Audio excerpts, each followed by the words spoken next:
Assalamualaikum warahmatullahi wabarakatuh. Saya Miss Fala dengan NIM 181070214 kelas A. Di sini saya akan mempresentasikan mengenai makalah mata kuliah korupsi dan patrimonialisme dengan tema keberhasilan dan kegagalan pemberantasan korupsi di Indonesia. Dosen pengampu yaitu Bapak Ahmad Norma Permata, MA PhD. Pada kali ini, saya akan membahas dengan sub-pembahasan yang pertama yaitu latar belakang, yang kedua pengertian korupsi, yang ketiga faktor penyebab korupsi, dan yang terakhir keberhasilan dan kegagalan KPK. Yang pertama yaitu latar belakang. Korupsi merupakan fenomena ataupun problematika yang ada sejak lama, terutama sejak manusia pertama kali mengenal tata kelola administrasi. Pada kebanyakan kasus korupsi yang dipublikasikan oleh media, seringkali perbuatan korupsi tidak lepas dari kekuasaan, birokrasi, ataupun pemerintahan. Korupsi juga sering dikaitkan dengan pemaknaan dengan politik. Korupsi juga merupakan salah satu isu yang paling krusial, tidak hanya dalam diskursus keilmuan di antara para akademisi, tetapi juga obrolan masyarakat awam di seluruh dunia.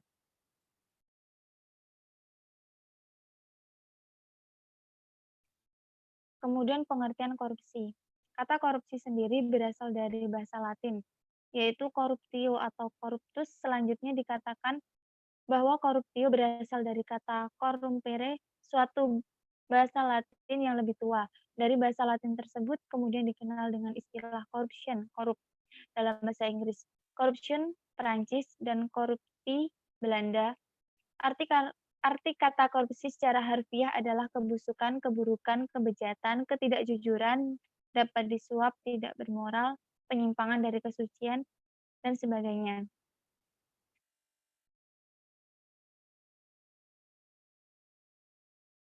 Selanjutnya yaitu faktor penyebab korupsi.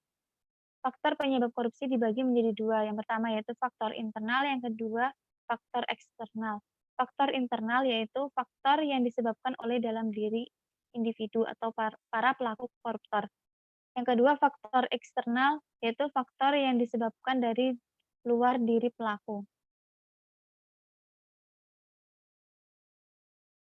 Faktor internal di sini yaitu sifat tamak rakus manusia, yang kedua, moral yang kurang kuat atau kurang sehat, yang ketiga yaitu gaya hidup yang konsumtif.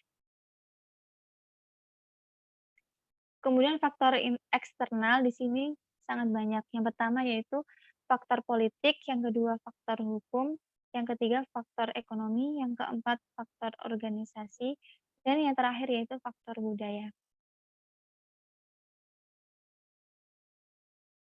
Selanjutnya yaitu upaya dalam mengatasi korupsi. Di sini dibagi menjadi dua, yaitu upaya penal dan upaya non-penal. Upaya penal yaitu upaya dalam menindaklanjuti kasus korupsi setelah dilakukannya korupsi. Yang kedua yaitu non-penal yaitu tindakan pencegahan sebelum terjadinya korupsi.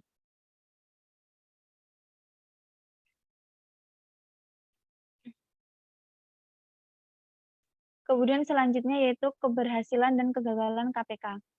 KPK selalu mengalami perkembangan dari masa ke masa. KPK dibentuk dengan tujuan meningkatkan daya guna dan hasil guna terhadap upaya pemberantasan tindak pidana korupsi.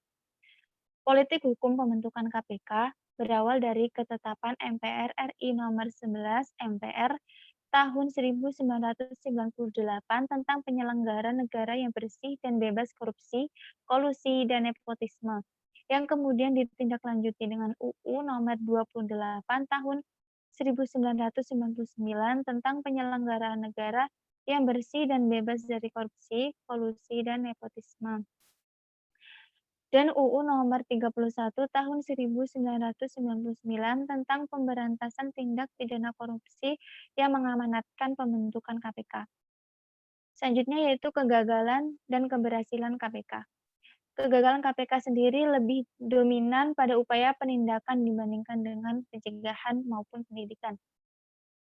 Kemudian kesuksesan atau keberhasilan instansi penegak hukum dalam pemberantasan korupsi tidak hanya dapat dilihat dari jumlah OTT yang dilakukan, Pemberantasan korupsi baru dikatakan berhasil jika telah terjadi penurunan kasus korupsi. Keberhasilan pemberantasan korupsi juga harus dilihat secara menyeluruh, tidak hanya penindakan, tapi juga pencegahan.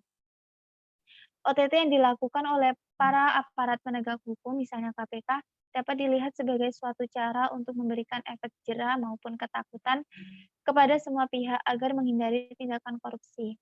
Selain itu, OTT juga bisa menunjukkan bahwa aparat penegak hukum masih terus bekerja memberantas korupsi.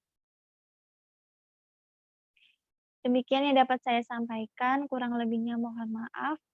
Wassalamualaikum warahmatullahi wabarakatuh.